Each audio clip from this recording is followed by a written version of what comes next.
Good morning everyone, ব্লকে চলবে সবাইকে অনেক অনেক অনেক স্বাগত। আজকের দিনটা এখান থেকে শুরু করলাম। আজকে হচ্ছে রোববার, কালকে হচ্ছে লক্ষ্মী পূজা মনে হয়। আর কী কী রান্না হচ্ছে তোমাদের সাথে শেয়ার করি। আর একটা দিন তো ব্লগ কিছুই করিনি, ভাত তো হয়েছে। আজকে সেরকম কিছু রান্নাবান্না না, এটা কালকেরই তরকারি ছিল, একটু আলু ভাজা। আর এদিকে হচ্ছে বোয়াল মাছ ছিল। বোয়াল মাছটা প্রতিদিন কী করে আজকে সর্ষা বাটা দিয়ে করবো, যেদিন সর্ষা বাটা, সর্ষা আর হচ্ছে লবণ হলুদ দিয়ে করবো। আর এটা হচ্ছে যে মেয়ের জন্য একটু মাংস করে পেঁপে আলু দিয়ে মাংসটা রেডি করে রাখবো। হচ্ছে মাংসের মশলা। আর হচ্ছে সর্ষা বাটা দিয়ে কী করে করি তোমাদের সাথে একটু শেয়ার করি।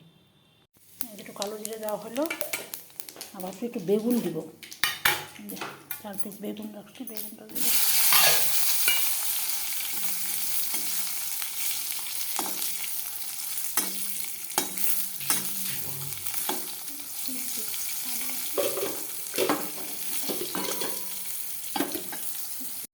মাংসটা আজকে ভাবলাম যে হাতে মেখে রান্না করব, সব দিয়ে মেখে রাখলাম।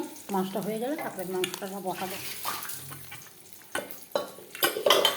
মেখে রাখলাম মাংসটা, তো কাঁচা তেল দিলাম, পেঁয়াজ বাটা আদা বাটা সব দিয়ে মেখে রাখলাম মাংসটা।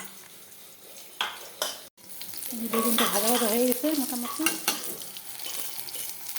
বেগুনটা ভাজা ভাজা তো এখন আমি না তুললেও হতো, তো আমি তুলে ফেললাম বেগুনটা। আর এই যে এখন মশলাটা দিয়ে দিব।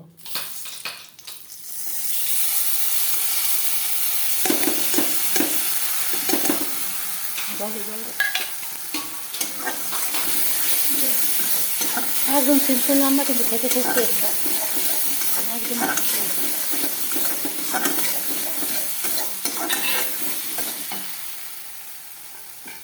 বাটি ধুয়ে একটু জল দেবো।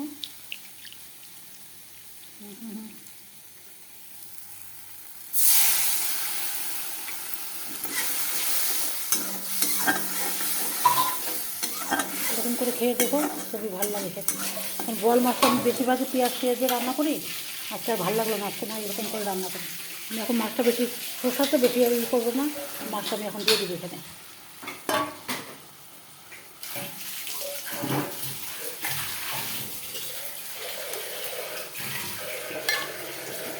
জলটুকু দিয়ে দেবো।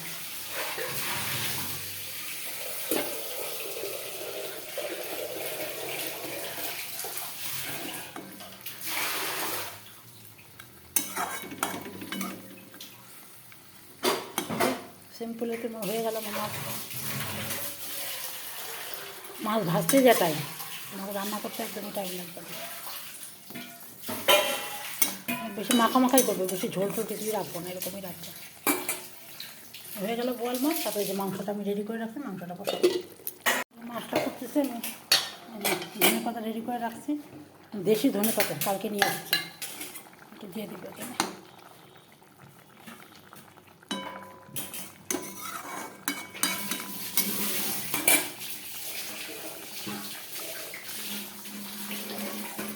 হয়ে গেল মাছ ফাইনালি। এটা দেখে দেবেন তোমাকে, আর একটু ফুটবে, একটু শুকাবে, তখন নামিয়ে ফেলবো।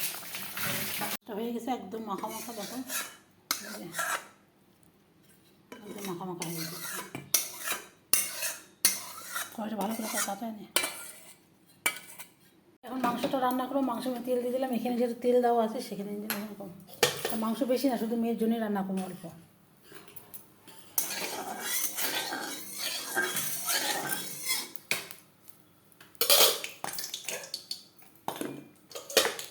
মশলা বাটা আছে যে লাস্টে দিব এটা। এই যে তেলটা হয়ে গেছে, এখানে যে মাখা মাংসটা আমি এখন দিয়ে দিব। এটা একদম সিম্পল করে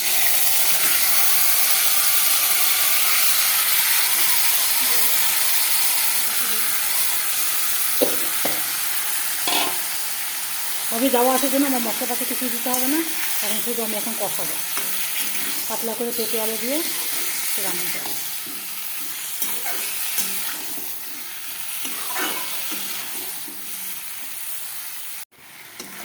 মাংসটা অনেকটা কষানো হয়ে গেছে, অনেকক্ষণ ধরে কষালাম। এখন একটু জল দিয়ে দেবো, কেন কি আলুটা সেদ্ধ হবে, মাংস সেদ্ধ, পেঁপে সেদ্ধ হবে, এবং জল দিতে হবে এটা আমাকে।